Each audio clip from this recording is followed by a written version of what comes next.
What's up, guys? It's your boy Daily back at it again with a random wreck video, and I want to talk about my experience in the random wreck and how it's been actually enjoyable this year. And I think it's been enjoyable because everybody can shoot the ball. When players can shoot the ball, they're willing to pass the ball and not check up shots. We all know that. At this point in my build, I'm at the point where I'm trying to dominate with this build. I grinded this build out. I got the badges. I got the off-ball pass, the Hall of Fame limitless range. I got the gold catch and shoot. So now I'm at the point where I'm trying to be one with my build. I'm trying to be on the defensive end. I'm trying to be on the offensive end. I'm trying to be scrappy. I'm trying to do everything I can to meet this build's potential. And I'm actually starting to think people are actually realizing that you can't get the most out your build if you're ball hogging. You have to be passive. You have to get the rebounds. You have to get in the passing lanes. You have to actually pass the ball. And I think the community is starting to realize that. And it's actually becoming more enjoyable.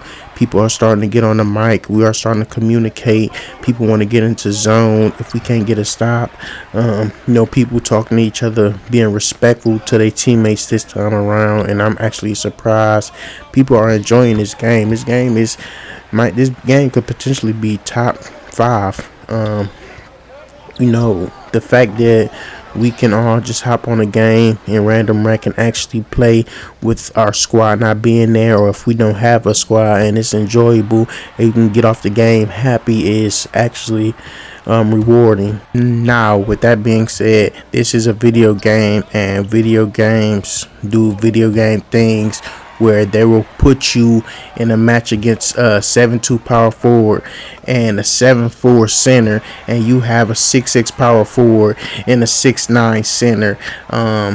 It can get very annoying. The backdoor cuts are easy this year. Like I said, the game defensively is so freely that, if a person with like a 90 pass accuracy passes the ball, it leads that person straight to the paint. It's kind of like a Dex. And it can be a situation where it can give you a headache, but at the same time it's fun. I mean, what can you do about it? It's a video game. You're gonna have those type of errors. You're gonna have those type of mistakes, but at the end of the day, what can make it better is communication, and that's what we've been doing. I've been noticing a lot of people getting on the mic, a lot of people telling other teammates, I think you should switch this, and teammates actually agree this time, and it's become less toxic. Sometimes we do go into zone, to stop the 7'4s, to stop the back doors. People have been passing the ball where at points, all 5 touched the ball on one play. It's been very enjoyable. People have been getting up shots consistently. It's been less toxic, throughout the tenure of 2K26, last year, and then 24, the toxicity was at an all-time high, but it's kind of dimmed down. Proving Grounds, I actually went to Proving Grounds and I actually played 5v5, and it's actually enjoyable over there, but they are not lying to you when they say you got to play serious over there. You got some guys in there that are ranked 11th in Ireland. I seen guys ranked 5th in Minnesota, 5th in California, and you really got to be on your P's and Q's when playing these guys. You got to know what you're doing. You got to set picks, set screens. You got to be on everything. You got to box out. You got to do the extra pass. It's kind of serious and Proving Grounds, but it's actually fun. And it keeps you on your toes when you have to guard these big bodies. You can be 6'6" guarding a 6'9". You can be 6'5" guarding a 6'10". For my short wingspan people, you always got to keep your hand up. On a defensive end, always keep your hand up. Always keep your hand to the left of you. Always keep your hand to the right of you. That's how you can get bumps, and that's how you can get steals potentially, even if you don't have your steal all the way up. Just keep your hands up, because these guys will run you over if you don't, and will blow by you with ease. I noticed this year that if you double team, it's actually more effective. You can get a quick steal, you can get a quick pass, and as you can see, it's problems like that. You seen where it was 4 of us and the guy just grabbed the rebound over all of us. You have instances like that where it's like, what are we doing? Hopefully, I mean, he could have a high rebounding, but at the same time, it's 4 of us right there. That should be us, but it is what it is. But yeah, the contest system has improved. 7-4s are actually getting contested. The best build to contest a 7-4 is a 6-11, and it's been very, very promising. The best thing about right now, especially with the update, is the 7-4s are very slow. So if you do have a small ball lineup and you are with a 6-11, 6-11 can defend, it's going to be a hard time for that team, because you could potentially get 60 points that game with how slow the 7-4 is. This game is so fun. Repping up is so fun. Your specialization, whether you're doing defense, shooting, playmaking, it's rewarding. The crew has come back, and people are leveling up, getting cap breakers. It is very enjoyable, man.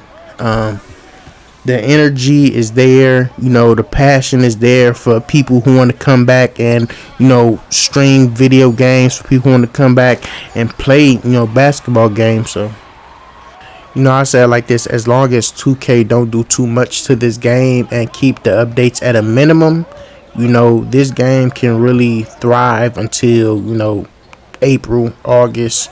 It can keep going until the next 2K, where it's not gonna fall off. As long as they don't give in to the people posting clips of them playing bad defense, with them not having their hand up, talking about the person is shooting over them. I mean, yeah, you're 6'2" and the person is 6'6", and you don't have your hand up. Of course, you're gonna green it every time. Plus, he has a 93 ball with limitless range and catch and shoot on Hall of Fame. He's gonna make that every time. It's a lot of clips out there that are very, very terrible defensively. I don't get me wrong. I had my areas where I thought I played great defense, and it said it was 3% contested. I still have a problem with that, but sometimes I just chalk it up, because if you tell 2K to fix one thing, sometimes they do go a mile. Not saying that it's their fault. It's actually a community fault, because they cry and complain a lot, and it can be very, very, very annoying to the dev team probably. But this game has the potential to make you want to spend your money. I got a couple builds in the lab that I already, I'm getting ready to work on. I got a Kareem build. I'm trying to get a Jamal Crawford build going, and I'm trying to get some low-key build. I'm probably get like a Bruce Bowen build going. It's a couple low-key basketball players that I kind of want to bring to light, and I want to make their build. I seen people making Jeff Teagues. I seen people making Boris Diaw. I seen people making even Matthew Dellavedova, which is crazy. So I think, honestly, this might be the game where if you want to spend your money on 2K, you can do it, freely and happily without the community complaining. But I do think it's crazy if you spend over 3K a year on a basketball game. But yeah, y'all, that's it for me. I just wanted to show y'all some gameplay, and I want to talk about what I thought about the rec and what I thought about the game overall, with the contest system, defensively, offensively. It's been very enjoyable. It's been very non-toxic in my area, unless I want to be toxic. Sometimes I get on the mic and do my thing in the ones, but it's your boy Daily Deposits coming back to you guys with another video, and I will try to be consistent. I want this channel to grow. I wanted the growth to be over maximized. Thank you guys, and have a good day.